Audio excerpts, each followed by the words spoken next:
Welcome back to the 2vement podcast. I am your host, Davey D, with the Vengeful One. Greetings. Today is a momentous day. Today we have a guest that no one thought we would be able to have on our show.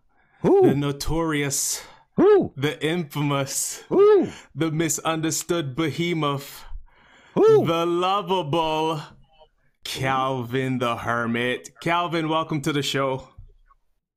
Hey, thanks, man. Welcome, I don't know welcome. if I deserve those superlatives, but thank you. He's so humble and lovable. I love it. Yeah, but how's your day going? Day has just started. It's 7 in the morning, so pretty good. It's 9 p.m. at night over here, so yeah, your day is starting, ours is winding down. Yeah, I know. The challenge of time zones. Yeah, you pretty much you know your time zones left and right based on, or maybe I think we all operate on Scopely time. You know, when does the next Yeah. daily tour come out? When does Blitz go live? When does Feud go live? Exactly. Actually, I have a interesting thing to share. So somebody was telling me just yesterday that their day starts with Scopely because, when they wake up, they, fire up the game and then, they start playing it and it ends with Scopely. So, it's funny to hear about such things, when a game takes so much prominence in your life. I mean, when I wake up, I eat something, I wash my teeth, and I do other things. But it's just funny, how things like these work. But yeah, going back, I'm rambling. Going back to the time zone things. Yes, and actually an important part of what I do is time zone. So yes, that matters a lot. Yeah, I totally get what you mean about the waking up, going to bed with the game. It's we actually just released a episode. Actually, we kind of talked about it with Brian as well, which is by the time this goes live, that one will have also gone live, and also maybe a little bit in our Envy episode.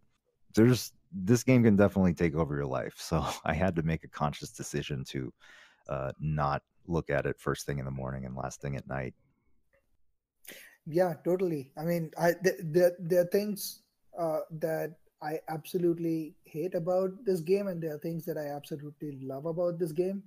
One thing, obviously, the love of the game comes from wrestling and, our love for wrestling. But one thing that I hate is how it can really impact lives. It shouldn't be able to, but, there's just I made a Reddit post a few days ago about how unhealthy the game mode is, especially the faction feuds. And we have spoken earlier about some of the regrets that I've had in setting up our faction the way it is. But it is what it is.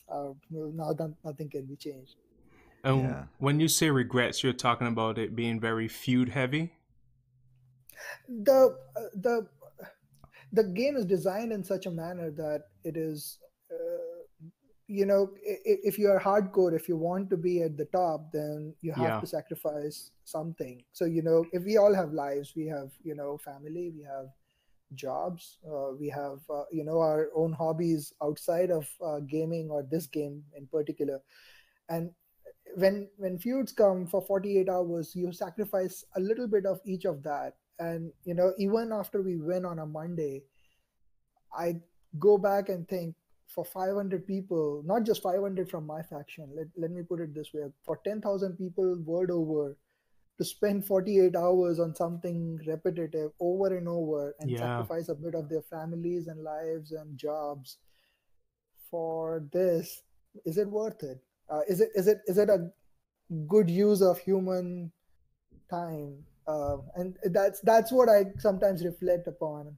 I didn't want to sound all philosophical, but those are some of my thoughts and those are some of my regrets that sometimes I have set up, at least execution, which I'm responsible for. I've set it up to be a hardcore faction, and I see people devoting their lives, weekends that they could have you spent with their children.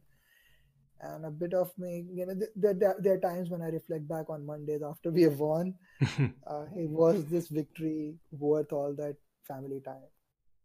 Yeah, I think that was something that us as the leadership crew here in 2vement, early on, I think all the bugs in Faction Feud were such a dissuading force that was like, it's not worth it. Look at all these, look at everybody complaining about all these issues that are coming up.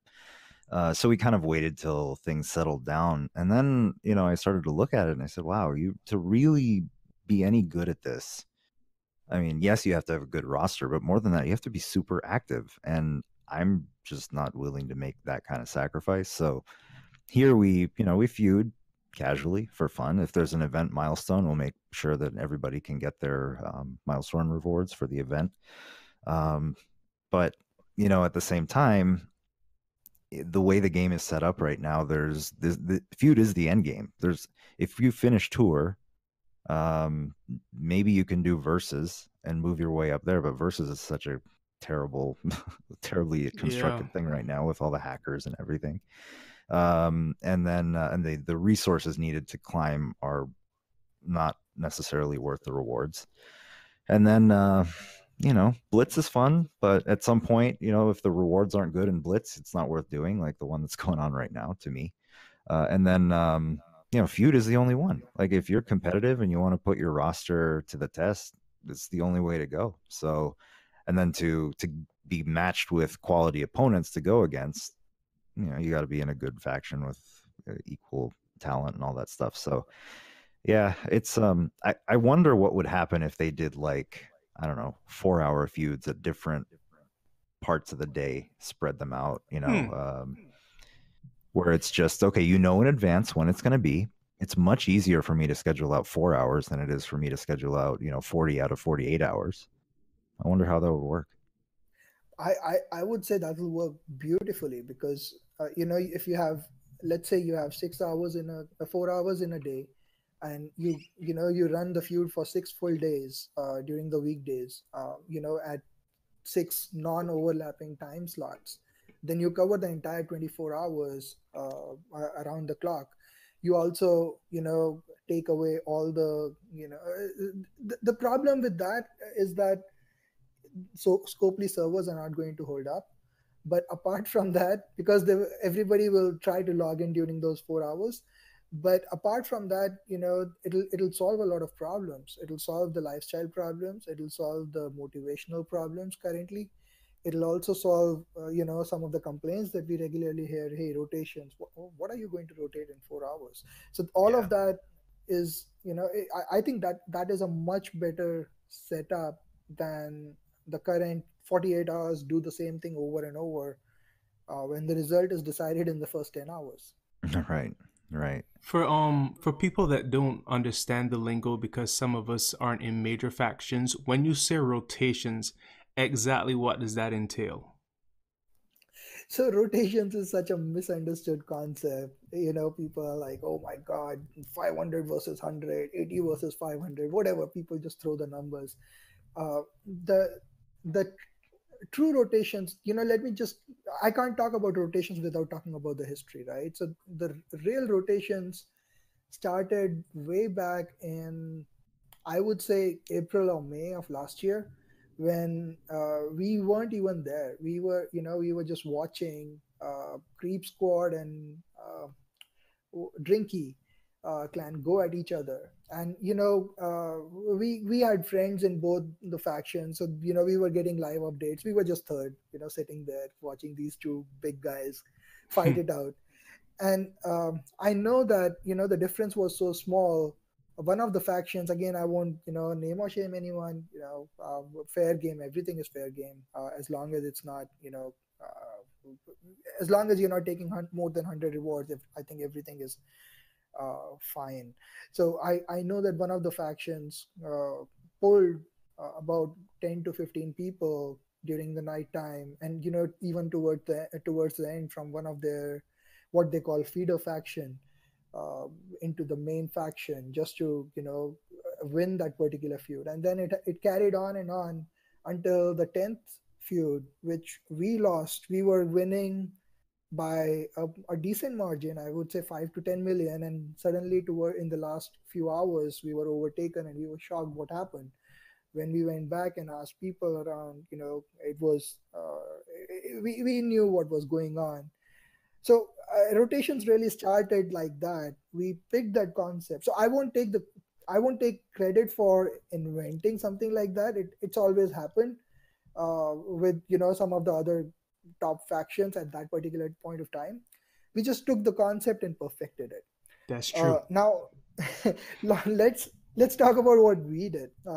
What so we always thought that so execution is set up in such a way that there's no higher faction or lower faction. Even though execution always at the top, it's only because it has a 15% boost.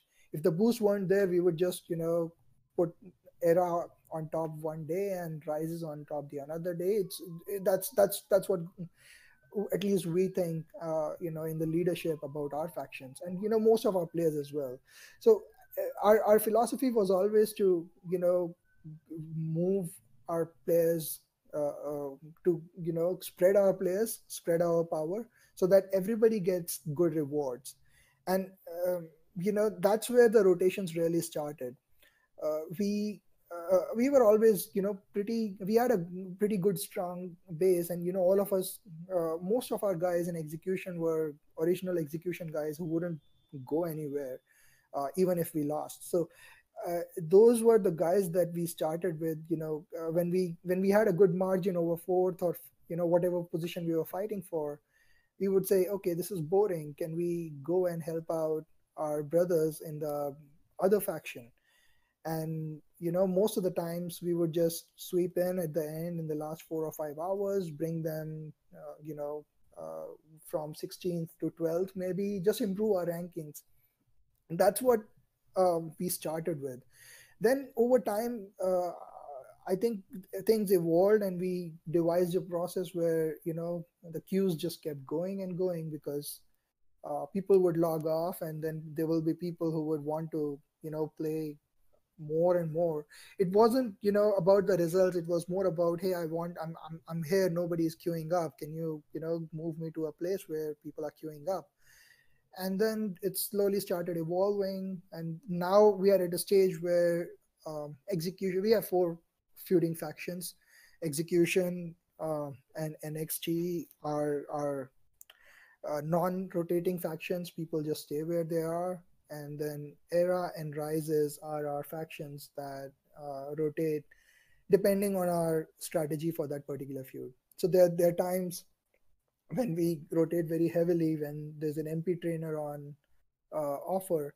Like, if they're staying, we go all out and rotate the heck out of that particular feud. But if the reward is not that big, then we just let everybody be, and just take it easy, do whatever you want to, etc. Oh, that makes sense. That makes sense. Why don't we back up a little bit? I do want to hear a little bit more of the backstory of the start of execution, pre-feud and all that stuff. But even before that, why don't you tell us, who is Calvin? What are you all about? What do you do for a living? All those types. And give us an idea of who you are and what you're about. Oh boy. So at the core, I'm a gamer. Gaming is my hobby, and it's my biggest passion outside of my family. I have a very, very close-knit family here in India, and the last 5 or 6 years have been very challenging personally, in terms of a lot of things have happened, and it's I, I would say challenges happen to everyone, but the I consider myself a lucky man, that I have this family, and then I have a hobby that I can sustain, and then I have a job that I can bank upon for my pulls, my 30 pulls that give me all those Mark Henry TPs. But yeah, I mean, I'm a strategy consultant by profession. that's what I've done over the last 15, 16 years. That's what I do today. I you know I travel a lot, and that's where all my free time comes from, because most of the times I'm sitting on a plane, or just sitting at the back in the back seat of a cab, and just doing nothing. So that's part of my job, and that's where gaming comes in, because I need a distraction. I can only my job is to meet people and sign contracts. That's what I do these days. I don't.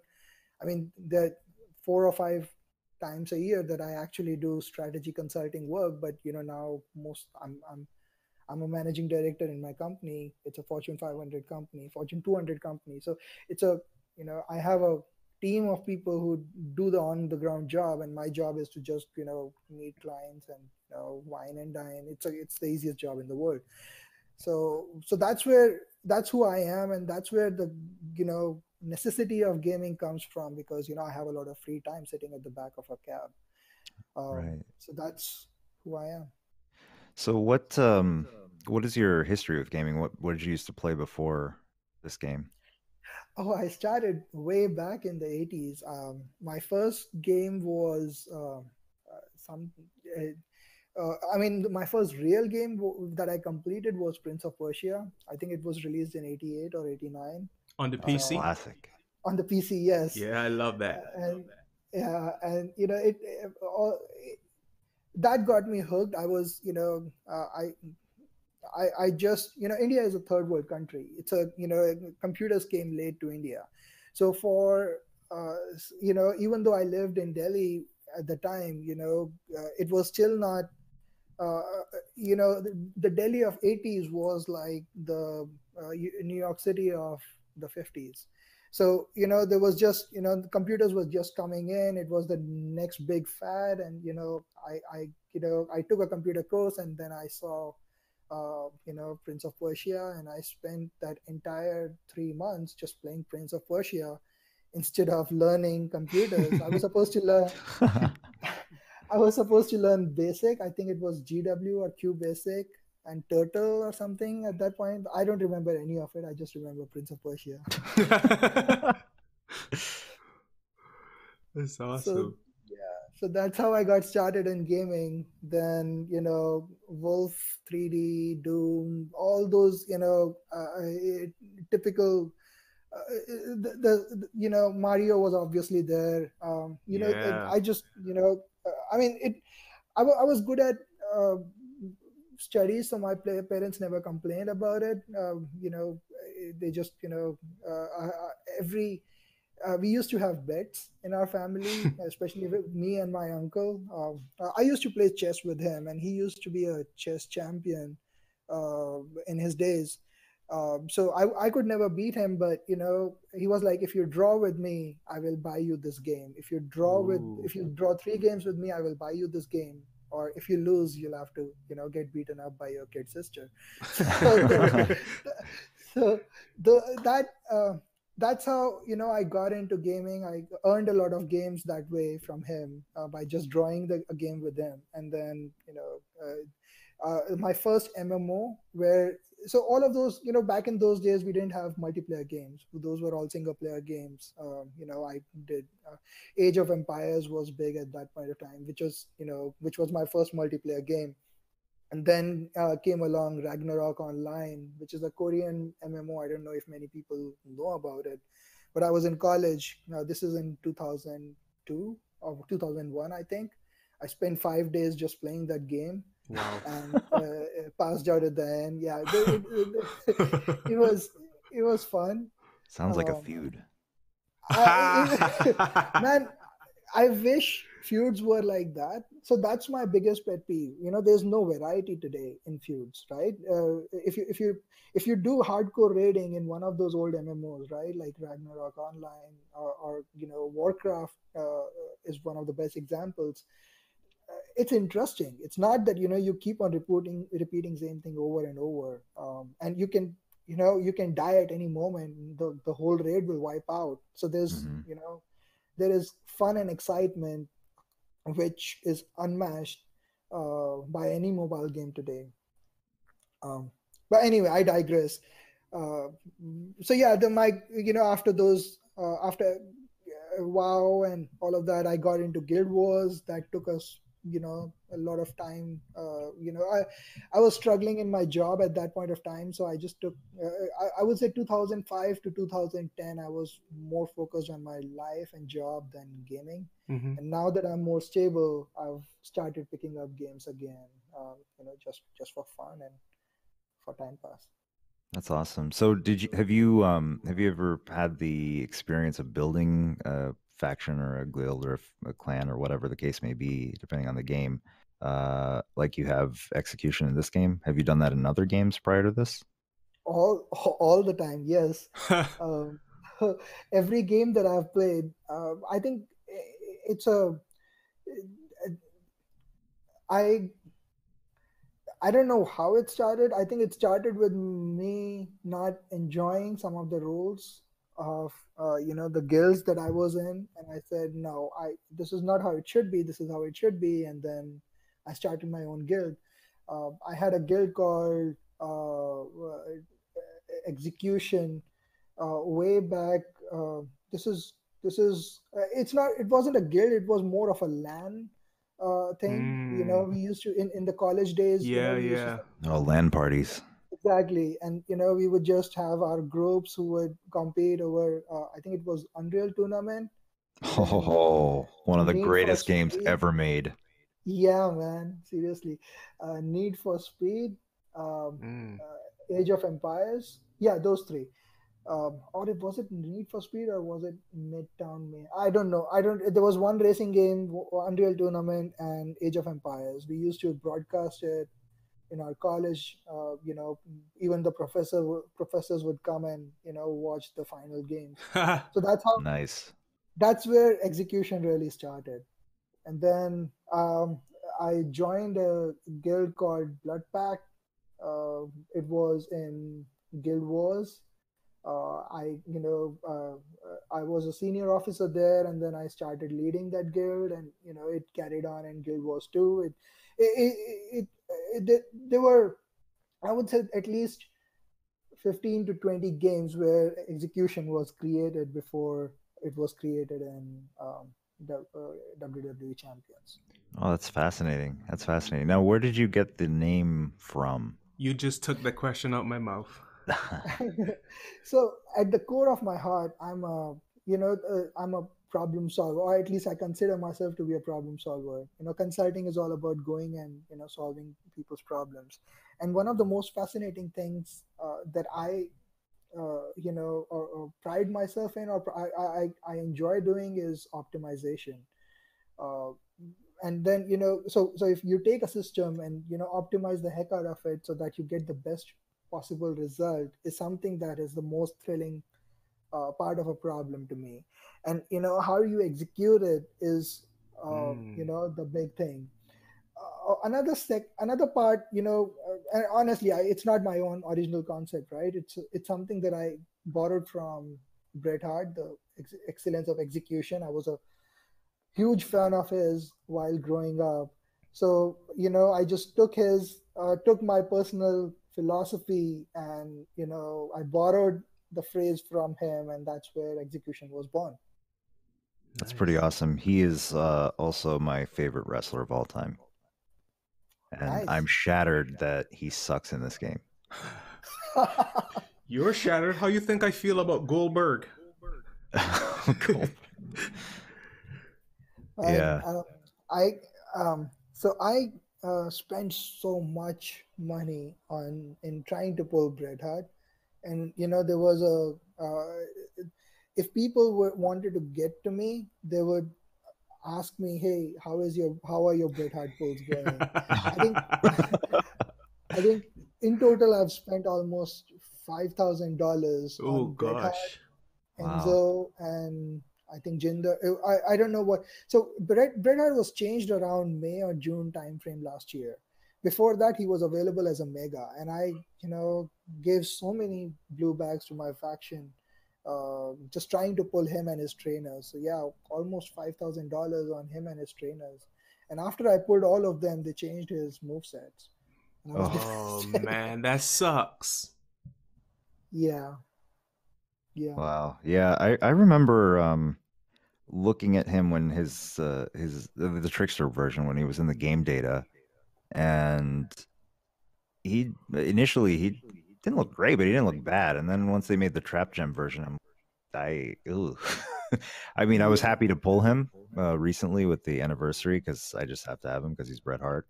But yeah, I mean, this is lackluster.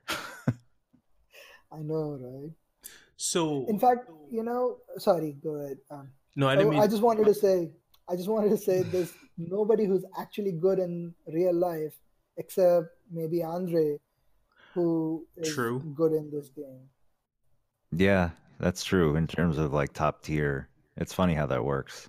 Yeah, At least some are sort of acceptable. Like, Finn Balor isn't hasn't won. I mean, he won the Universal title in WWE for a day and that sort of thing. He hasn't been pushed ever since. But uh, I could see he's a great performer. AJ Styles, same thing. But then there's guys like Enzo or Cass. They're like, what? Why? Shawn Michaels. Yeah, He's one of the greatest. I mean, from a Hitman fan, I'm telling you, he's one of right. the greatest. I But agree. he's not. He's crap. Yeah, So it's funny. This game doesn't really parallel their real capabilities, but um, so we got a little bit about the gaming history in general, but let's say let's take us back to when you first downloaded this game, and I understand you started execution almost right away, right? yes, January 31st, 2017. So walk us through that. What was the motivation, and how did you go about building the faction? Because there's a lot of people that are trying to build a faction these days, and I'm sure a lot of them would like to emulate what you've created. Now, granted, you're not going to become a 500-person faction overnight, but maybe from your origin story, somebody can glean some examples of how to do it right. Sure. I mean, a lot of it was, just luck and timing. But I'll let me go over that. The So yeah, I downloaded the game the first day I created execution, because I do that in every game. And people just join. The first five people who joined are still with us.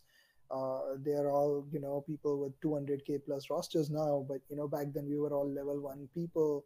We didn't know each other, so we used to use in-game chat to just discuss. And we realized that all of us had the same goal. We were all hardcore gamers. And so I just got lucky. The first five people that we got randomly out of the internet were people who thought like me. So we said, okay, let's build this. And we just kept on expanding. People started joining.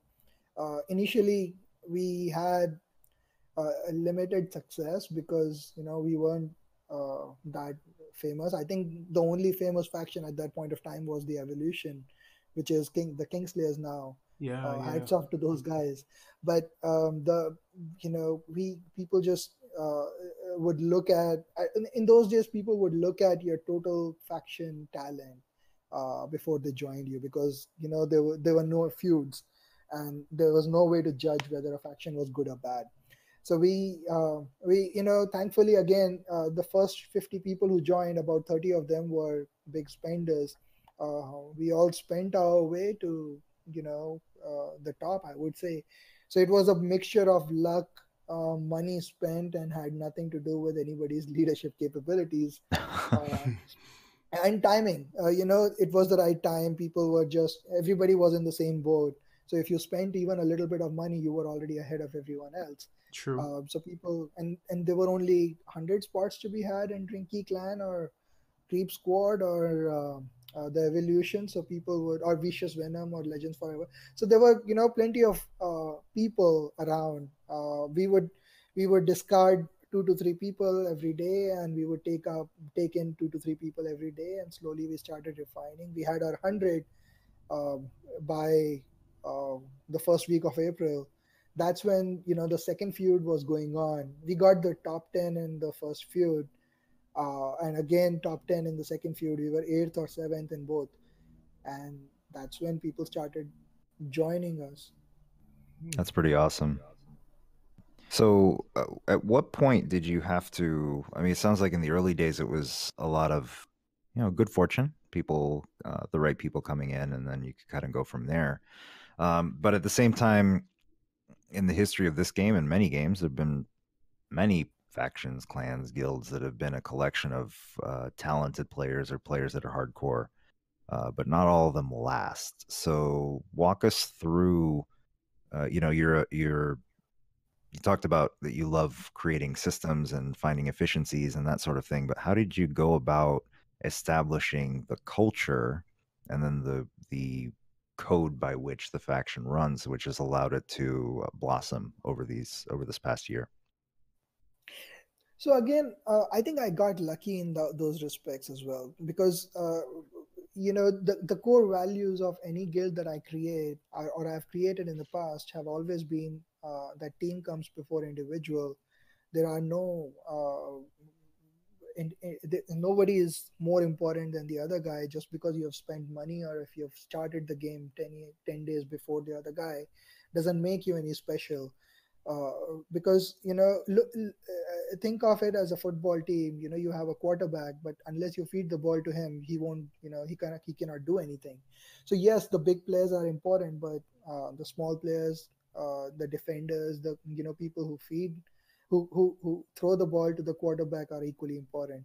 So we were set up on equality, and I was very, very fortunate that we found people who were top players in the game, who are also down to earth and humble, and who are team players at the core of their heart. So that's how we established the culture. When and people who didn't, who weren't in that mold, just quietly left, or we said, this is what who we are. This is what we will do, and this is what we won't do. We set the parameters. Again, I was very lucky with the officers and the leaders. I think there sometimes I tell my guys, 99% of the good decisions in execution were somebody else's idea and not mine. And it's just the truth that we set up I think the only thing that there are two things that I did right, I would take credit for. One was marketing, which was, I would put our faction posts on Reddit, and Reddit is comparatively a more aware community. It's at least people would go ahead and read, and then they would apply. So there, a lot of natural filtering happened there. If somebody was already on Reddit and he was reading through stuff, then chances are that he would be literate and he would read the rules of your faction. Yeah. Right. So that was one of the smarter decisions in the hindsight. Not that I had planned it that way. And then the other thing that clicked was, that I would take responsibility for, is setting the rule set of execution, which was built on teamwork and not individual glory. Which over a period of time, we started attracting like-minded people, and those who were individualistic kept leaving us, and that natural refinement gave us the team that we have today, which lives and dies for its faction. Yeah, I think that's so important, especially I think when a team is winning, and it's easy to stay cohesive, but I think the real test of a culture of an organization, not even just in gaming, is, do people have that shared vision, and do they stick with it, especially in times when things are not going well? Yeah, exactly. And if you give players a shared vision, right, that hey, this is who we are, this is where we want to be, God, they will do anything to achieve that. And that's where execution excelled. And we were eighth, seventh, then fifth, fourth, and then we were third for a long time. And then one day we took second. The moment we See, one another thing that worked in our favor was, the game was in its infancy. So when we overtook Legends Live Forever for the third position, they broke. And when they were, and not that they broke, but they were acquired by the Creep Squad, I believe. At that point of time, they made Creepy Legends, I believe. But after every merger, we would get good people who didn't want to be a part of, or who were just rejected by these big organizations, who we could mold. So every single merger that happened outside of execution helped us grow. So as we started climbing, it was a synergistic sort of mechanism. We would win more, and that would attract more people, and that would a few factions will merge because they were not doing so well anymore, and then we would get more people from them, and then we will win more. So it became a virtuous cycle after a while. Oh, that's so fascinating. That's so fascinating. And how and okay, so you worked your way up, and you told us a little bit about the day that you were in the lead and then lost it toward the end. But tell us about the the feud, and I think we all remember it when you finally claimed that number one spot. What I can't imagine what the celebration must have been like in the faction that day. Yeah, that was the warrior feud, and we had planned for it for almost 2 months. Oh So we, wow. I think we had the firepower sometime in June to challenge Creep Squad, who were number one for a long time. But we realized that maybe we can push ourselves. It's again the lifestyle thing, right? We were much more casual at that point of time. So we thought, hey, we can probably take first, and if we all play 48 hours, we'll be there. But will we be able to repeat it after that? No, because we are not going to spend 48 hours of our weekend after weekend after weekend, just trying to win a feud. I mean, now we do, but at that point of time we thought it was impossible. So we thought, no, we are not going to go for it. We are going to go for it only when we are ready. And how do we get ready? Wow. That's how NXG was conceived. We said, let's build the second faction up so that we give people a choice. If we have 200 people, then we can say, okay, maybe 50 will say, I have some life issues and I'm not going to play, but we are still left with 150 people who are willing.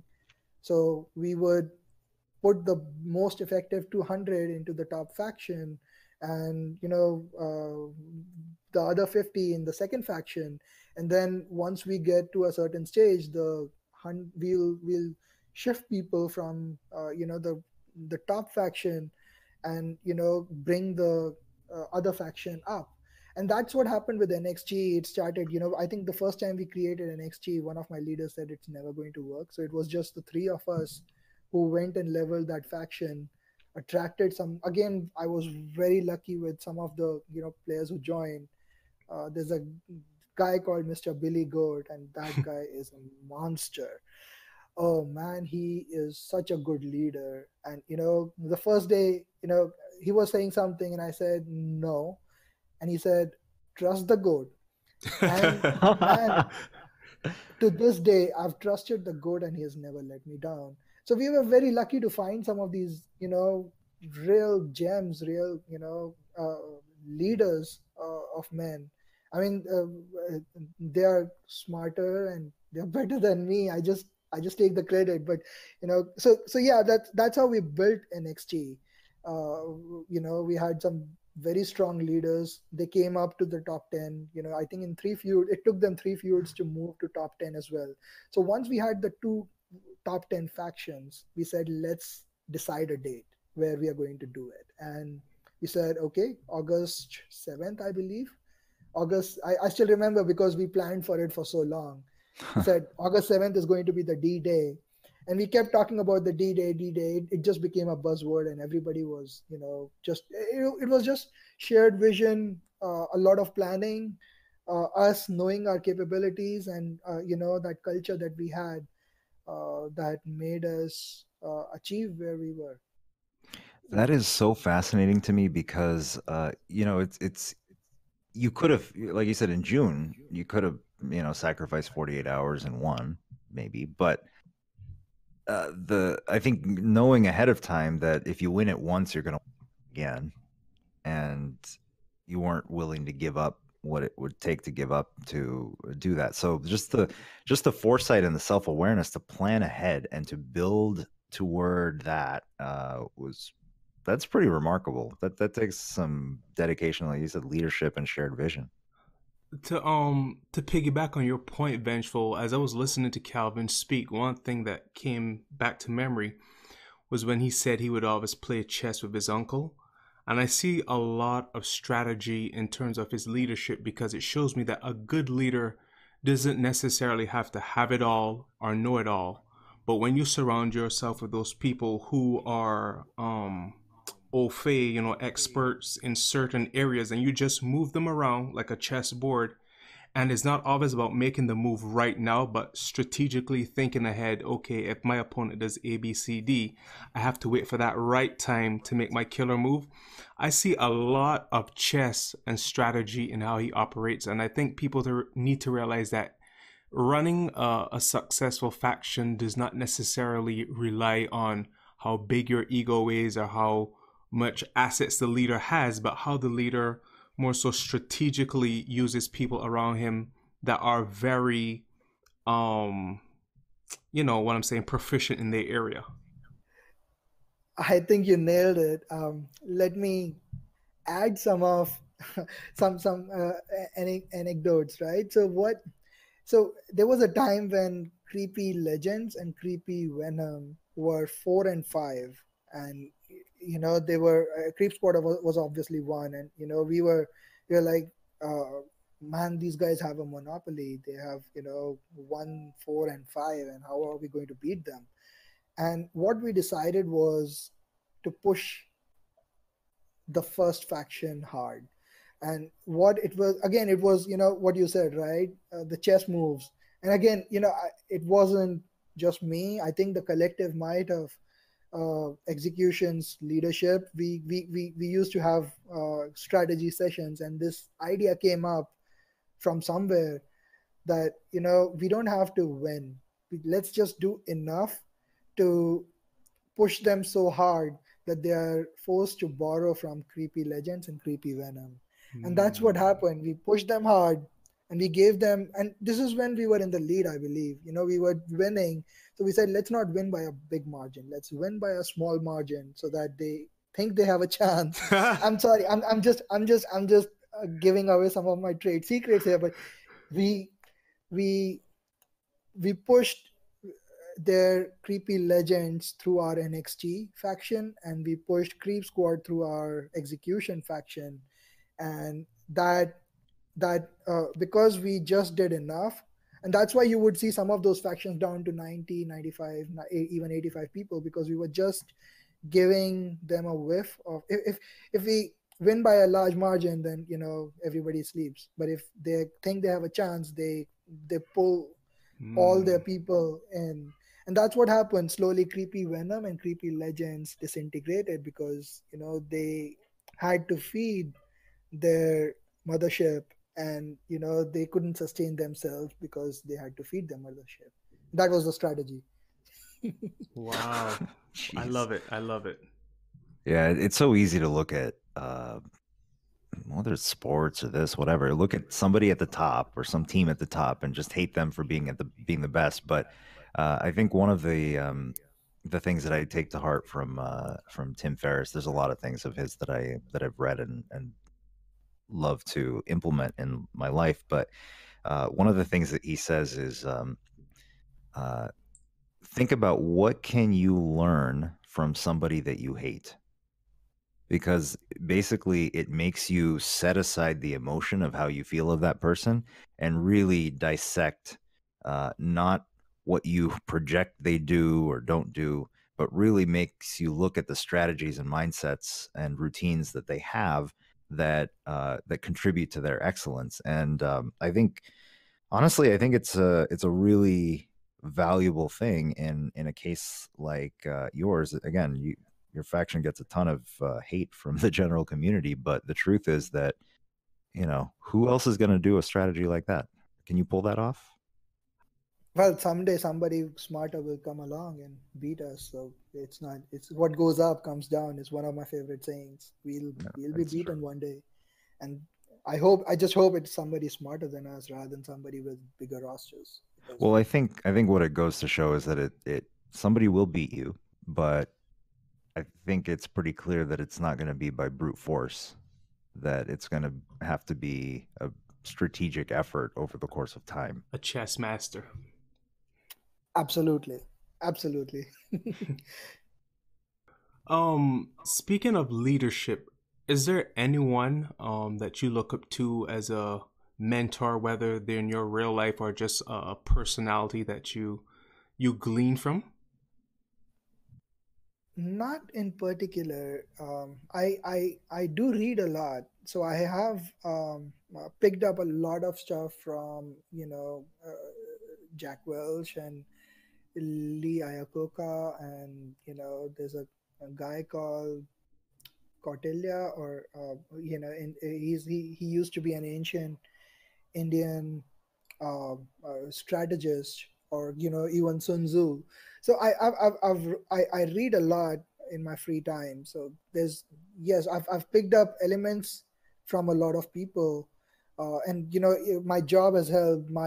I think uh, because I run a large organization in the real outside world. I won't call it real life because even this is real, but in the outside world, I lead a large organization in a Fortune 200 company. So that experience helps, reading helps, and I and honestly, I'm taking all the credit here, but seriously, there are so many more smarter leaders of men in execution. Then I learn from each of them. They they come up with, I think the best part of our culture is when they come up to me and said you are wrong, and like I think it was December or November. One of our leaders called Broken, he's pretty well known. So Broken came up to me and said, "So, Calvin, you shouldn't be doing movements. You are horrible at it." I'm like, okay, what am I doing wrong? He's like, you're too forgiving. You just, you, you need to say no. I'm like, okay, I'll say no. He said, no, you shouldn't be doing it. I'm like, okay. So I think that culture, that people can you know come up, and because I'm not going to make all the smart decisions. I'm going to make mistakes. So all these checks and balances that we have, because we have people smarter than me in the faction, that that ensures that we take the right decisions, or near to right decisions, every single time. Because if something is going wrong, somebody will put his hand up and say, no, this is wrong, this is how we should do it. And somehow our culture is set in such a way that people most of the times take it in a positive light. Hmm. I think there's something that has to be said for the fact that you would readily admit you're not the smartest guy in the room, but yet still all of these people that you perceive to be smarter than you still look up to you. So what do you think the X factor is that would inspire them really to acquiesce to your leadership? I think it's more mutual. It's Hmm. the respect is always mutual, right? It's because they know that I respect them, and that's why they respect me. It's always a two-way street in terms of. Um, I mean, I don't know if they follow me. There are times when, like when I started the the spending ban, nobody followed me because they didn't want to stop spending. So it's not that anybody follows me, it's just that people know that in execution the right decisions will be taken irrespective of anybody's ego. Right. So it's more trust than respect. Respect follows from trust. That's Right. interesting. So would you say if there was a single value, core value of execution that you would say is the foundation for why the whole organization works, what would it be? Teamwork, team first. There's see the moment we hear somebody say, "I want this reward, I want that reward," I go postal on that guy. It's this. It's not about. I mean, you won't get your reward if the other 100 are not. So it's all about the 100 rather than you yourself. And if you work for the other 100, you will get your rewards as well. So it's always the team. And I think that culture within execution, we are still, it's not a finished product yet. I think we still have people who are like that, but we try to weed out individualist players. Even when we were starting in April, I remember 150k used to be a big thing back then. I think KH9 was at 150k, 160k. People would come to us because of our success and wanted to join us, but we would reject them because they were too egoistic. They Hmm. were like, "I don't want to join a feeder faction." I'm like, "Bye, bye. Just if you cannot, or they would say, I'm too smart, or I'm too big, or I'm too fast. Then okay, you can go to Creep Squad. I will take third. I'm happy being third because I would rather have a good happy community rather than take first. It's so important. I think one thing we've learned, we have a very different objective in 2vement. We're a casual place for active gamers, and we're very clear on that messaging. That's our core value, but in for the longest time growing it, we were just happy to get new people because it's hard to get people in this game, especially if you're not a feuding faction, that sort of thing. It's a very niche type of faction.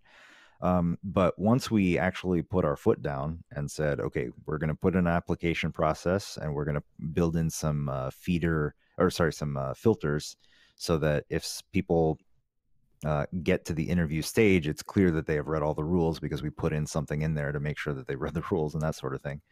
Um, and what we've found is, for the most part, since then, we've got some really quality applicants and some very quality members, and our faction is flourishing because we're not just willing to accept somebody because they seem like a good fit.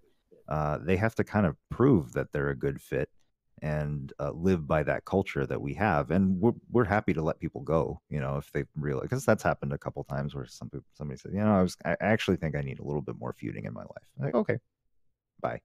Yeah. But it's so important that as an organization to have that clear vision and also go back to that. It's not just a matter of writing a vision statement, a mission statement if you're a company, let's say, or a faction. um, you have to always go back to that and make sure that all of your decisions and all of your actions and strategies are lined up with that. And sometimes that means turning down good opportunities because in the long run, they're not going to be a good culture fit. Yeah. Yeah, totally. I completely agree with that. Yeah. And that's what differentiates a good faction from a bad faction in my perspective. No, it's not the feud rank. It's about whether the leadership has a vision, and whether they've clearly articulated that vision, and whether people in that faction have internalized that vision. That's if all of those things happen, then you're happy. You're playing it like a game and not like it's your life. And we play the game to be happy rather than, oh my god, I didn't get this reward and I'm going to blast Scopely on Reddit. That's not what gaming Right. is all about. It's about having fun. So yeah, that's what differentiates good factions from the bad. Very well said. Very well said. Now, I am curious. Let's say some of our listeners, they're interested in starting a faction. Let's say a competitive faction. Um, I kind of gleaned on this earlier, but maybe a little bit more of a step by step. What would you recommend for somebody building a faction to do, kind of on a higher level, to make sure that they're successful over time? Well, I think a lot of things we've already covered so far. So number one thing is figuring out who you are, what you want to be. create that vision and share that vision with your the first five, and then let those first five be the train other five, like train the trainer kind of a model, where you're training future trainers. And that establishes the group culture over a long period of time. That's the first and the most important thing. Once that is established, it's about recruiting the right set of people, uh, and it's not going to happen overnight, right? It'll take a lot of hit and trial. Some people will say something, but they turn out to be something else. So then comes the refinement phase, where you take people, not worry about results at all. If you're focused on the result too much, you're bound to fail, because you'll get frustrated over time. I think enjoyment of the process of building is the second part, where you are slowly gaining momentum. Okay, now I'm 23rd, now I'm 21st. Oh, I dropped back to 28th, but I got rid of all the bad apples in my faction, so that's good. Now let me. And it, people think mergers are a good way to rise to the top, maybe momentarily, but mergers are very, very bad. I mean, look at all the mergers that have happened in this game and tell me one which has been successful. That's true. Uh, Yeah. and there is a reason for that, because the cultures of two groups have not been established. They do not have a shared vision. They haven't had that refinement over and over. I mean, again, there's a difference between acquisition and a merger. Because an acquisition, let's say when we took 10 people from Legends Reborn, or when we took 30 people from 5 Second Pose, they came into our culture and they became one of us. uh, so that's still workable, as long as, again, you have to do a lot of communication to ensure. And it's it's not, even that is not always successful. But Mm. just to merge two different cultures uh, is never going to happen. It's just a recipe for disaster. People will leave. I in the last 1 week, I've had more applications than any other time in the last many months, just because so many mergers happened, and good people were disgruntled that hey, these new guys come in and they're like, oh my god, I made it to the big league. And Ah. they're like, I created this faction, and I'm talking about Grim Creepers and WSS. People I've had so many applications. They're like, we created Grim, and then these guys come up and they're like, hey, we are now in the big leagues. And I'm like, hey, I created this for you, you didn't earn it. All of that Mm. stuff goes into people's mind when they're playing a game. I know it's just a game, but it happens, and I hear so much about it. So it's more about uh, it's more about organic growth. If you want to do inorganic growth, you have to be very careful. I mean, it happens in business as well, right? You have HP and Compact merge, and that didn't work out so well. Maybe it did. There's it. I mean, I'll tell you, I acquired a small company last year at my work, and it didn't work out because the cultures were very different. I'm facing the consequences right now in my job. Mm. It just happens, and that's life. Yeah, it's really fascinating, but you're right. Like, there's always talk. We've had our people approach our faction because we have a lot of players with high quality rosters too. So you wouldn't think, you think casual faction, we're sitting on lower rosters. This is not the case at all. We just have a different philosophy and a different lifestyle that goes along with this game. But yeah, we've had people approach us for mergers, and it's like, do you have any idea what we're about? You just looked us up and saw the roster score and decided, hey, it would be great if we could poach Vengeful one. Like, no. Get to Yeah, know the culture and see if it makes any sense whatsoever. And those are the quick rejections. But you're right though. I can't think of a single merger that's worked for the long term. At least yet to be seen, of course, but at the same time, it's definitely different when you acquire players from another faction versus actually merging factions and trying to, you know, create one mega faction. It's a lot harder than it seems. Yeah, and it always works in our favor because we haven't merged ever, but when others merge, we get the good players. So I'm all for other people merging. No, it's But funny though, because it's very true, because people don't stop to think about that. But I remember, so prior to my current career, I used to work at a Wall Street bank, but this is during the late 2000s when, hit the fan, the economy. And, we were, though every day was worried whether this company would be standing because, Lehman Brothers next door went under. One day we came to work and everybody's filing out of that building with their boxes in hand. And, we were terrified whether that was going to happen to us and whatnot. But in the fear of that, there were enough people at the company that had the foresight and leadership to say, let's see if we can, make this an opportunity. And, there were, between Bear Stearns and Lehman Brothers going down, there were a lot of their clients that were looking for a home for business, and as a result, obviously you don't celebrate when somebody else goes down, but at the same time, instead of living in fear, if you start looking at the opportunity, at least try to serve the people that they used to serve. And we did that, and that led to a couple good years, which was something that you wouldn't expect in a time of that turmoil. And then of course things went downhill again, but a different story. Yeah, totally, exactly. I think you captured the essence of what I was saying. So yeah, going back to my earlier point, right? The second phase is refinement, where you just refine the faction, and then after that it's all about the third phase is advertising. You just advertise your success, and success pulls more success. Um, I won't lie. The moment execution is down to third or fourth, it could happen any day, right? I would say we have what 650 people right now. I would lose about 150 at least, maybe more.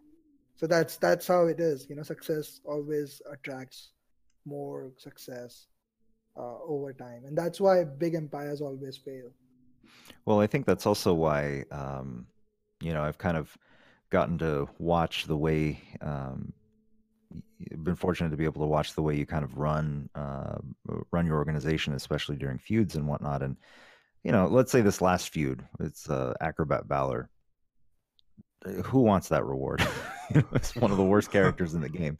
But you see the big picture, and that, okay, look, just because the reward doesn't seem that good doesn't mean you take the foot off the gas, because it's not so much about, if correct me if I'm wrong, I feel like it's not so much about maintaining the streak of execution and all that stuff, but more so than what you just said, that all it takes is one loss for there to be doubt, fear, whatever, and an exodus, and then who knows whether you can reclaim it.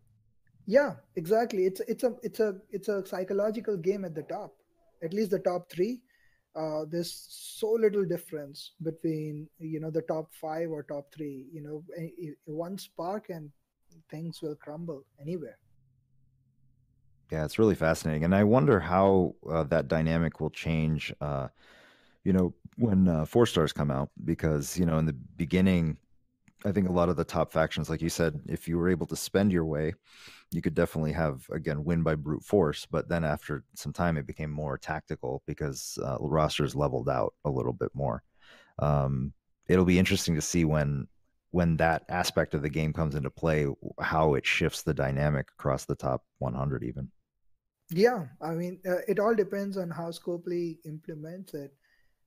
Going by the past history, I don't think it'll be very well implemented. I'm sorry, Scopely, but my confidence level in them pulling off, even if their intentions could be right, I don't think so. But even if they are, man, I'm yet to see something implemented well by Scopely. So I have my doubts.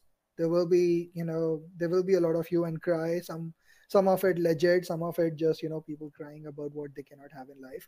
But the the when 4-star drops, that is going to be the that is going to be the crossroads for this game. It'll either completely disintegrate in 6 months after that, or it would go on forever, like 3 or 4 years, depending on how good the execution is. And maybe that's why Scopely is delaying 4-star, or and the hell mode, because hell mode is not supposed to be done by 3-star goals, by the way. That's it's supposed to be hell, and probably you can do the first 20% of the hell mode, but until they drop 4-star, they cannot come up with the hell mode. That And makes I believe sense. that's why, yeah, that's why they're taking so much time. That's my perspective on 4-stars. I don't know how things are going to be. It all depends on how they implement it. So, what things would you like to see implemented in the game that would make it more evenly balanced, more fun to play, more life friendly? Because we people have real lives, but they tend to sacrifice real life at the expense of playing the game. What would you implement? Oh, I have a big list. So the most important thing is the red rings and the bugs. They have to Yes. go. I've gotten flack for reporting a particular bug, but the fact is that report every single bug, including those that are used by my faction mates, that are exploited by everyone in the game. I have reported almost 60 or 70 bugs in the game Wow. to Scopely over chat, sending them videos, whatever. And barely 10% of them, 20% of them have been fixed. I remember I made a post on Reddit way back in May or June about all the 25 or 30 bugs in the game, and they haven't fixed those. So Jeez.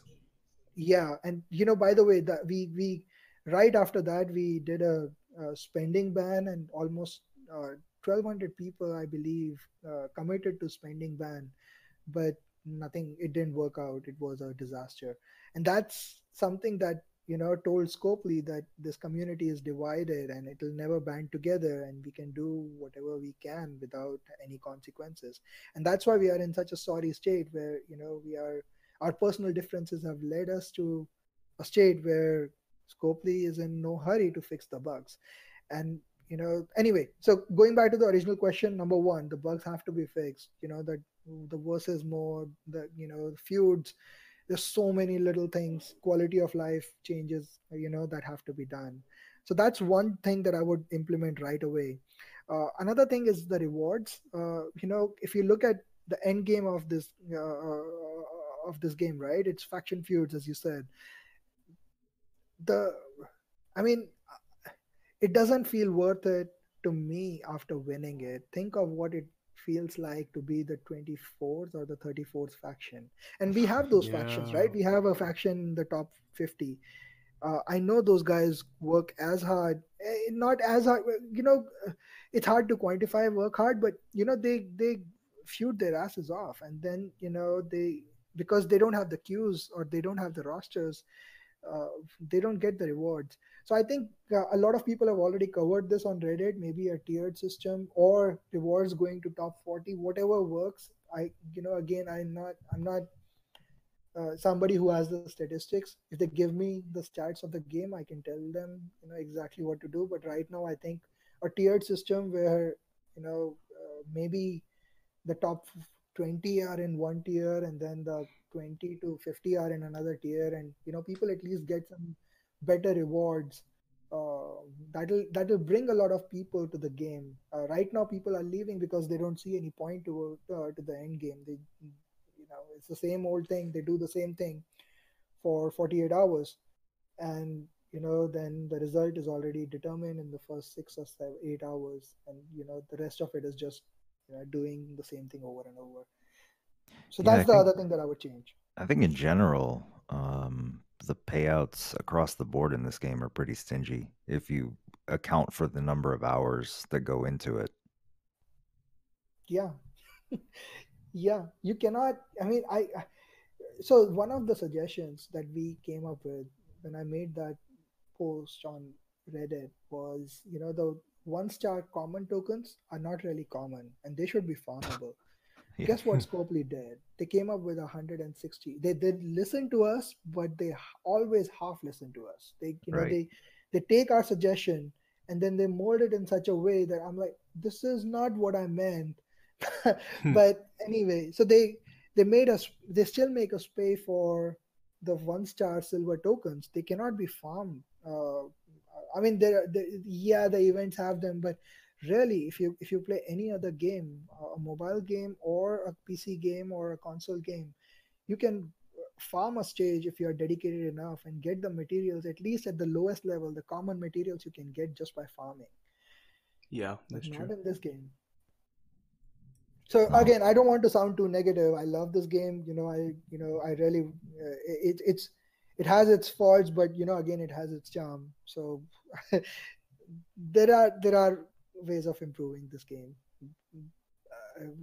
Most important is the bugs and the faction feuds and the rewards. Um, if we just do those for starters, I think we'll be in a much better shape. And then if they can come up with some good modes, non-repetitive, different kinds of mechanics, I believe we are golden.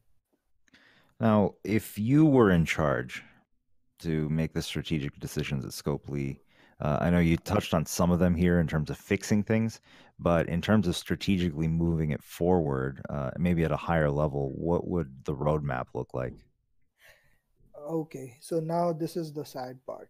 If I were at the if I were the business owner, I would do exactly the same things that Scopely is doing, because then my focus would be, I'm just, if I put my business hat on, I would, see, I would be answerable to my shareholders, right?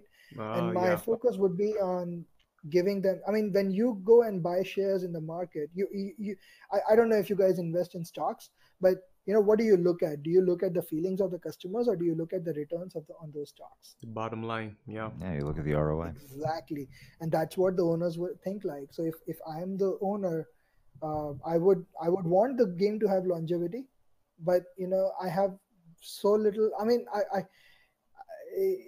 once I see the way community is, I know that anything is going to sell, and I would take the same decisions. Scopely is extremely smart in terms of earning money.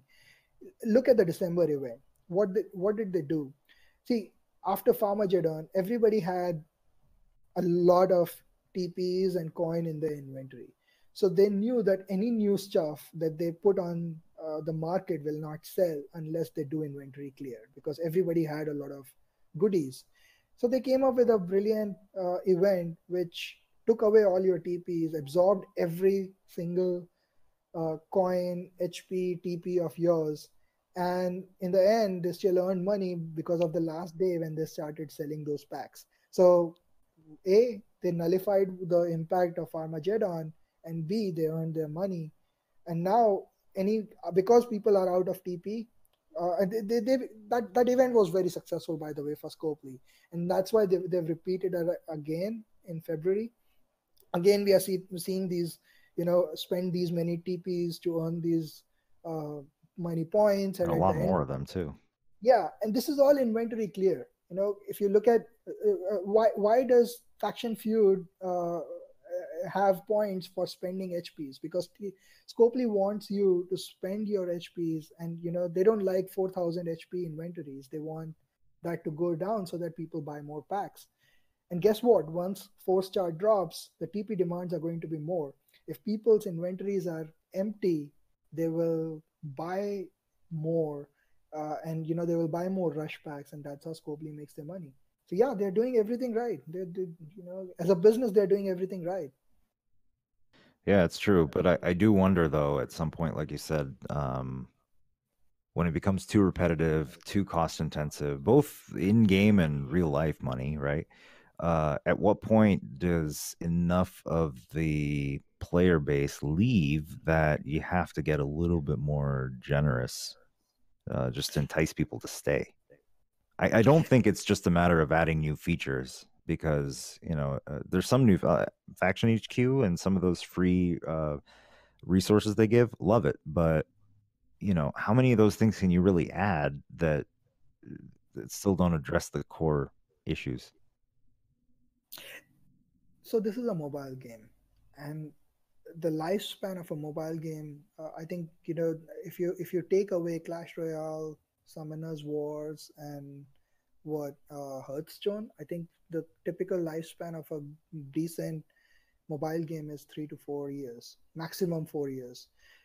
With that in mind, Scopely doesn't really have to fix its game. It's about the community. If the community has to band together to fix this game, it is the sad truth. But unless there is, because the community is so fractured, and people, this just you, you have to force their hand, because if they don't see that, if there will be any, they're not seeing any consequences to what they're doing. There are people who post on Reddit every day, I'm going to quit this game and here is why, and then after 2 weeks you see them posting, hey, I made this pull. It's that's hilarious, but at the same time pathetic, because that's who we are, and we have invested so much in the game. We are not going to leave now, are we? It's so the only way to fix this game, Scopely is doing everything right. The game will last, and they don't have to fix the bugs to for the game to last. There's no tipping point in the near future that I see. I could be wrong, but I don't see any time that things would change unless somebody actively takes hold of the entire situation and does something about it, and everybody follows them. So I tried to be that guy, and then some people started saying you're the god of the game, you think too highly of yourself, and I took a step back. I was done with all the criticism, because I was trying to do something for the game and not for myself. But then somebody more effective than I ever was, has to come in and make the change. I think it was Mahatma Gandhi or who said this, that be the change. So that's something, instead of complaining, do something about it, band together, bring the groups together. As the leader of execution, I'm telling you, we will support, whether it's a spending ban, whatever it is. It doesn't need to be a spending ban, right? Why kill the company that whose game you enjoy? But let's band together, approach Scopely and say, these are the issues, fix it, or otherwise we are not going to play versus, or we are not going to play feuds. And then everybody has to follow. If there's somebody who can lead this revolution, if I may, it's a heavy word for a mobile game, but whatever, if you want it fixed, you have to do it. If somebody can do it, that is the only way I think this game is going to we are going to force Scopely to fix the problems. Otherwise, it's going to carry on like this even after 4 stars. We'll keep on moaning, we'll keep on playing the game. Scopely will make its money, and after 3 or 4 years, the game will, just die, and we'll move on. It will definitely take some unity among the top factions, the influencers. So like you say, so fractured with, maybe ego and all of that kind of stuff. It's going to take a special kind of mediator. Yeah, totally. Okay. How do you deal with people's perception of you? Does it start to wear on you after a while? Because we've personally gotten to know you, and I love you. You're a great guy. You're very humble. That was the very first thing that threw me, because for someone who I perceive to be at the top of the game, my perception of you is that you would be drunk on ego, all this power, narcissism. You are very chill and down to earth. So does it start to wear on you or affect you in any capacity, the community perception of you? Not really. I think over time I've started enjoying it, because it gives me more amusement. When somebody, I think day before yesterday, somebody said, "Oh, you go talk to your daddy about your dad, your his credit card." I'm like, dude, there are all kinds of people, and they throw some funny stuff at you without knowing you. I mean, there were the only times that I really got bothered was, when somebody compared me to ISIS, Oh and wow. when somebody sent me death threats. That was when it, just got a little. I'm like, dude, why are you?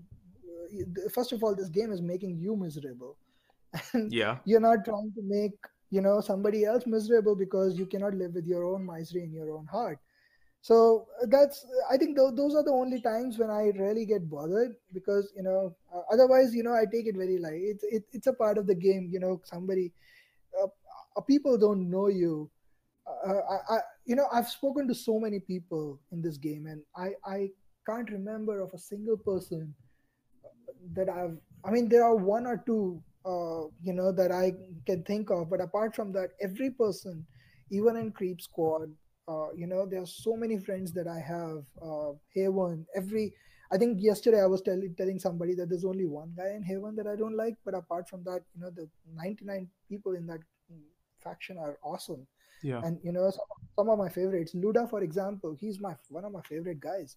So yeah, I mean, when you talk to people, right, you realize that they are not what internet allows them to be. I think it's a we live in the internet age, which we got to have thick skins. I mean, everybody gets this at some point of time. So I enjoy it, honestly. As long as there's a limit that people cross, like that ISIS comparison was extremely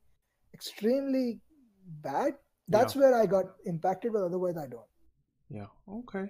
Well, I guess too, if your real life job, you have to have a thick skin anyway. So this is just for amusement. Yes, yes. Yeah. Vengeful, you still with us? Yeah, that's. I was having some internet issues actually, but I figured that's what it was. That's why I asked. yeah, no, but I'm glad the show goes on. You're messing It's around. I mean, it's unfortunate. I think it's true in life though. It's not. I mean, the internet culture just makes it worse. But the truth is, like, we all have these perceptions of what groups are and what they're not and that sort of thing and stereotypes. But in the end, just go meet somebody and talk to them, and I bet you will find more common ground in certain elements of the human existence, in terms Yeah. of just basic human needs, the need for significance, like for your life to mean something, or the need for certainty and stability, and things that we all struggle with on some degree or another, like shame and whatnot. You start to talk about these things and you realize that we're really not all that different from one another. And it's just sad to me that, not that people, yes, people lash out at you in that sort of way, or lash out at other people and that sort of thing. That's sad. But I think what's really sad is that uh, they've allowed their own vision of themselves and their life and whatever they're going through to to basically, they're not feeling so good about their own life, which turns into a lashing out in some other way. And it's just sad. And I think a lot of the stuff, gets taken out on this game. This game does not, if you're not in a good place in your personal life, right, this game is not going to make it better. It's just Yeah. it's not gonna. It is, if you're already struggling with anxiety or depression, this game will make it worse. Yeah. And like all those things, and it's just sad, But I'm hoping one of Davey and my goals with this podcast and getting to meet different people in the community is just to reveal that, that we're all just people, and we all have our story. We're all brought around this game, and we all have our story and relationship with it. But the reality is that the game's fun. We play it for a reason. It is fun. But there's so much more to life than this game. And I think, and we've talked about it on the podcast many times before, but if it weren't for our faction, we'd be gone long ago. And it's not Long time just the ago. faction, it's the people, right? And I'm sure it's the same case with execution. If you didn't have the culture and the people and the guys you love hanging out with and feuding with, I mean, why play? Exactly, totally. And yeah, I mean, you guys are doing a great job with this podcast. I believe, I when I uh, you did something with Painful Mercy as well. The Yeah. guy who, man, that guy is a legend. I don't know how he does everything so well. He is my hero in the game, because I used to spend so much time, just explaining things to people, and now I just give them the link to his website and say, So go here. easy. And Yeah. yeah, so that guy is a legend. And, just to hear him talk about his thought process was so nice. So yeah, you guys are doing a great job with pulling all of these, I mean, especially Gorson is another great example. He in the YouTube world, he may be a small streamer, but in this game, he's one of the best, or one of the biggest, not Yeah. just the best. So yeah, I mean, great, great series. What I love too about this podcast is when you see a person's name on screen, you already have, for me at least, I already have in my mind an imaginary voice of what they sound like. And then when you hear them on the podcast, oh, you have an accent. You're from this part of the world. You're from this culture. And just realizing, like, even though we're so different ethnically, this one thing makes us so familiar and kind of like one. And I think that is so dope that just this one game can pull together people from different parts of the world that would otherwise have no other reason to connect with each other. So I really love that aspect of it. The diversity Yeah, is so huge and heartwarming for me. I know, right? It's so exciting. Yeah. Yeah. Yeah. Yeah, Go it's ahead, so cool. Bencho. Yeah, like you said, just the diversity of the people around the world that play it. It's fascinating. I mean, like you're in India right now, Yeah. and we're here in the United States and we're talking to you. And Davey and I are on the opposite ends of the country too. Yeah. So it's like, we get to interact with people that we would have never met otherwise, and if you take that and you look at my biggest thing is focus on what you have and not what you don't have. And when we just posted our podcast discussion on envy, and a lot of it is roster envy, right? You can focus on what you don't have all day long, and you can focus on, oh, I'm not in the good faction, or I'm not in whatever, and you get all negative. But the truth is that we have so many more blessings. Just the phone that we're able to play this on. Yeah. You remember when you're playing Doom, did you ever think you'd have this little device in your pocket that one day that you can just, wherever you are on a plane, you can play? I mean, it's No. insane. And then even more so than that, the people that we get to meet that you would have never met otherwise. I mean, we're blessed in so many ways. Yes, the game has plenty of issues, and we need to, work on influencing to get that corrected. But the truth is, look, enjoy it for what it is, but you know, uh, take comfort in the fact that there are some incredible human beings that play this game with us, and get to know them, see what you can learn from them. And this conversation in of itself has been fascinating to me as somebody in the business world myself, and I love studying leadership and what goes into making that happen. And to me, the fact that you're able to do it with 650 people that are all virtually connected. You can't go, it's not like you're at your job or something where you could just walk to the guy's desk and tell him what to do, or have a discussion about what's working, what's not working. It's so much harder over the internet, and yet at the same time you've made that happen. So this discussion has been so fascinating on that respect, and many others as well. Yeah. Okay, I think we're about to close out this show, but before we do, are there any misconceptions about execution that you would like to clear up? I enjoy the misconceptions, like so I don't want to say anything. Yeah, let me spell out a few. So some people think just because I'm Indian, execution is an Indian faction. I mean, we do have a lot of Indians in the faction, but the truth remains that almost we are North America heavy. Almost 350 of our guys are from North America. We have 180 from Europe, and the rest from India and Australia. So it's an international faction. During the Pharma Jedon instance, all I heard is hey, Calvin is an Indian, and that's why, during the Indian time, he got up so that all his Indian friends would farm, and then he would prevent Oh he my would God. prevent North Americans from farming. I'm like, hello, American. But anyway, that's one of the biggest misconceptions. We are an international community. Then you know. I don't know. There are so many little misconceptions. Not about, yeah, rotations is another. They're like, there are 500 people playing in one faction. No, they are not. They are barely 80 people. The rest of them actually move to our different factions to help out.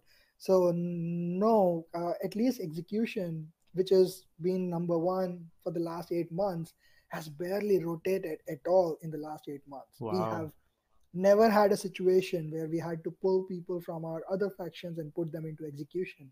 Guess what? They won't survive. I mean, you need certain rosters. You need a set time. You've played the Vengeful, so you need speed rosters, and even then, it's not easy to survive against those armies of golds from the Creep Squad and Haven and White Sirius, erstwhile White Sirius.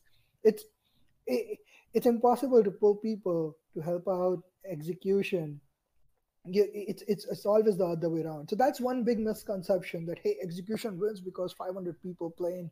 So guess what? 500 people play in execution, and 500 play in era, and 500 play in NXG, and 500 in rises. So roughly 2,000 people, unless they are omnipresent, play Yeah. for execution, and that's why we are 1, 3, 5, and 7. That's the math is wrong in some people's heads. So that's, but that's the part that I enjoy. So if whatever anybody wants to think. Apart from that, I don't think there are any big myths around execution. We are yes, a lot of people don't understand our culture, in the sense we are not always about uh, I mean, we worry about our rank because it sustains us, and that's an ecosystem that, yeah, we have spoken about this. I'm not very happy with where we are right now. That's not what the original blueprint was. I wanted execution to be more casual than where what we are, but now it's impossible. Unless we crash the entire ecosystem, it's impossible to change. Even as the leader of execution, I don't have the power, or anybody, even if all of us banded together, if we don't have the power without taking down the entire system. It is not possible to change the culture of the place. But yeah, the big misconception is that we are all about winning. No, we are all about fun, but a lot of fun comes from competitiveness, and we have to stay competitive to stay competitive, if that makes sense. Yeah, it does make sense. Yeah. Oh, Yeah, it well. would just result in quite the exodus otherwise. No, it makes Yeah, sense in terms of, but it's just fascinating. You built, you strategized all those months to build to a certain goal. You took number one, and then after that, you've built, so many other era rises, and and all the way down to incorporate this family of a huge number of people. I get a chance to sit in your Discord, and it's like Manhattan. It's nuts. There's so many people, so many channels. And then I go back to 2vement. It's like, oh yeah, It small is little the village feels suburbs. great. Yeah. Yeah, the suburbs. But it's remarkable watching the systems that are put in place to sustain that excellence. But it's it's just funny sometimes how we have side effects that we don't plan out. And sounds like the very thing that you were going after, in a fun, casual way, going after that one spot with strategy, that number one spot with strategy, has turned into this massive collection of players with the like mindset that now you can't go back. I mean, you just can't go back. yeah, yeah, Yeah, you it's nailed it. fascinating. It's really fascinating. So do But you have for all the faults and for all the complaints that I made today, I think I still love the game. I still love the position that I'm in. I think I've been very lucky to have the friends and people that have have been with me since the start. A lot of I think almost 85% of execution is veterans, old veterans. So we acquired so many, but we still retain our core, and that's what I'm very thankful for. So no, no regrets. And there are regrets, but not I mean, if I do the same thing again, I would do the same thing over and over, um, with the same amount of luck. This I still gain a lot of satisfaction and happiness from this game and from the community. So that's why we continue doing it, and I continue doing it. And that's why we continue making the podcast or keep playing the game. I think Davey and I have both been on the verge of quitting many times, but many. Oh, we talk about it. Let's be real. We cannot quit. We are addicts. Yeah. Speaking of games, not to prolong the conversation, how many other games does Execution have factions in, and do you run them all, and how do you divide your time among all of them? So we have presence in 7 games right now. Wow. So we and thankfully, because of our volume, because of our I think people only see the champion side of Execution, which is about 650 people, but Execution is really a 950 people strong gaming community. We have 7 alliances in Marvel Strike Force, which is yet to be released. We opened our 7th alliance yesterday, which was Execution Casual, for casual players. But so that's that. We are very successful over there. We have 4 alliances again in the top 100, just like this game. And once so that's one. Then we have Clash Royale. We have Legendary Game of Heroes. We have now I'm blanking out, but there are 7 games in total. Okay. Man, I'm totally blanking out. Are they only mobile games or console as well? Well, we have communities for console games as well. We are gamers. We are not. I mean, mobile games are. I personally picked up mobile games because I'm traveling all the time. Yeah. But I think we have a lot of people who play various games. Like Fortnite is something that a lot of people enjoy these days. Destiny was the big thing last year. I think in September or October, a lot of people were playing that together. So we have small communities. WWE 2K18 came last year, and a lot of us were playing that together.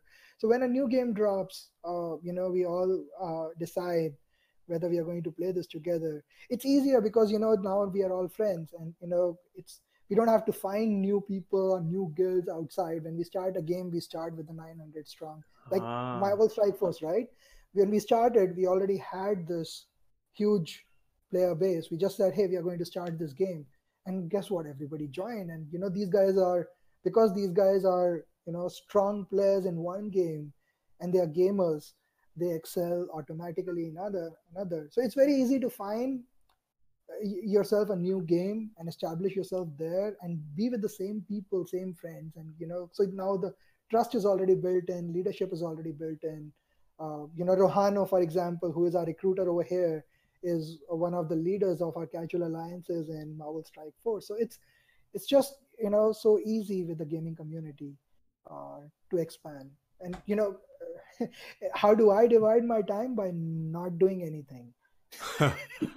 That's honestly, that's the truth. I just take the credit. As people say, that part is true. I just take the credit, but really, it's the officers. We have 65 officers in Execution and 23 leaders. They run the show. They do every single thing, and I'm just the figurehead, because people need somebody to hate, so I'm there for absorbing all the hate, and the real work gets done by others, and that's how I manage everything. So what you're saying is it should be #blame the officers. Yes. I love it. Oh man. Oh man, thank you so much for being a part of this show. I'm really excited for people to get to know you and for all these misconceptions to be dispelled. And also the fact that the creed that execution stands by and how you guys operate should be a template, for other people to see and glean from. So thank you for sharing your knowledge and, of your time, and I hope you have a great day. Hey, thank you for having me, man. I'm very honored, and thanks for um, thanks for the good entertainment. Early morning. Absolutely, man. And I got to say, for the audience, again, if you're not a fan of Calvin, even to this point, after listening to the whole podcast, um, again, I would urge you, challenge you, I would say, to see what can you learn from today's episode. Not just for the game. Maybe you're starting a faction, maybe you're building up your faction, whatever the case may be, or maybe in life. I think there's a lot of things that we touched on today that are applicable across the board, and I really value you sharing that with us. Thank you. Have a good night. Wonderful. Have a great day. Bye. Bye bye. Peace.